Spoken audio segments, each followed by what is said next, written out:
Serial Anupama में बा और बापूजी दोनों ही अनुपमा को डालने वाले हैं उलझन में, तो दूसरी तरफ एक नया तूफान आने वाला है। आने वाले एपिसोड में देखने को मिलता है कि जैसे तैसे बापूजी अनुपमा को समझाते हैं और कि उस पर तिलक लगा कर कहते हैं कि अब इस जन्म में राधा और कृष्ण को भी मिलने दे बेटा, और वो उसे जाने के लिए कह देते हैं। तो दूसरी तरफ अनुज भी उसी पालकी में से आरती को पूजा करता है और अनुज उसे लगता है कि वो परेशान है और वो उसे कहते हैं कि सब कुछ ठीक हो जाएगा, थोड़ा वक्त दो, बिल्कुल सब कुछ ठीक हो जाएगा। और उसके बाद में अनुपमा तो सिर्फ उसी की तरफ देख रही होती है, उसे बापूजी की बातें याद आती है और उसने जो भी लम्हे अनुज के साथ गुजारे हैं वो सारे उसके आंखों से सामने से गुजर जाते हैं। और रोमांटिक बैकग्राउंड म्यूजिक बजता है और दोनों ही बैठकर पहुंचते हैं अनुपमा के घर, जहाँ पर देखने को मिलता है कि फ्लैट वो अंदर जाने वाली होती है, लेकिन तभी अनुज कहता है कि कल सुबह 2 मीटिंग है और हम वो मिस नहीं कर सकते हैं। इतनी ही देर में दूसरी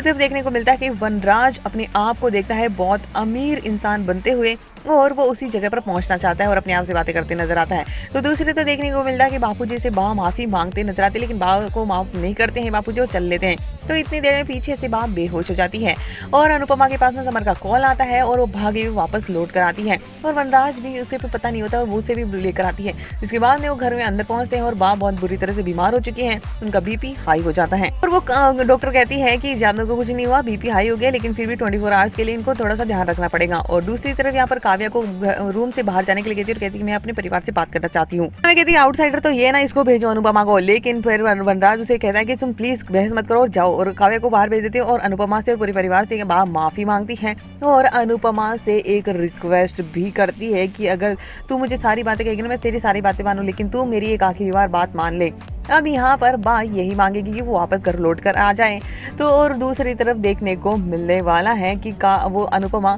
दीपक नहीं चल रहा होता है पूजा घर में, तो पूजा घर में दीपक जलाती है और काव्या कहती मेरे घर में आकर मेरे घर में दीपक जलाए, तो कहती तूने तो मेरे घर में आग लगा दी और मैं तेरा दीपक भी नहीं चला सकती। और कहती है अभी ज़्यादा बिना बोले यहाँ पर रही ना और आई ना तो देख लेना मुझसे बुरा कोई नहीं होगा। तो यहाँ पर अनुपमा के लिए वो बहुत कुछ कह जाती कि कुत्तों का और तेरा आना मैं बंद करवा दूंगी। तो अनुपमा कहती है वो तो अच्छा होगी, तूने जानवरों के साथ वफादार जानवर के साथ मेरी कंपैरिजन की है, तेरे साथ नहीं, और वो भी उसको मुंह तोड़ जवाब देती है। तो कुछ देर बाद में वनराज भी कह देता है कि जिस दिन उसने अपने पेपर्स अपने नाम करवाए हैं उस दिन से मेरे दिल से अपना नाम मिटा दिया है। वो अब किसी भी कीमत पर अमीर बनना चाहता है और वो अनुपमा से सब कुछ कह जाता है। जिसके बाद दूसरी तरफ देखने को मिलता है कि अनुज अनुपमा के एहसास को महसूस कर रहा होता है कि कुछ तो नई बात जरूर थी। दिन भर बहुत जो भी हुआ लेकिन उसके दिल में कुछ और ही चल रहा था और उसे एहसास हो चुका कि अनुपमा के दिल में कुछ और चल रहा है। अब देखते हैं कि अनुपमा अनुज को कैसे दिल में जगह देती है। तो दूसरी तरफ वनराज काव्या से बदला लेने के लिए किस हद तक जाता है।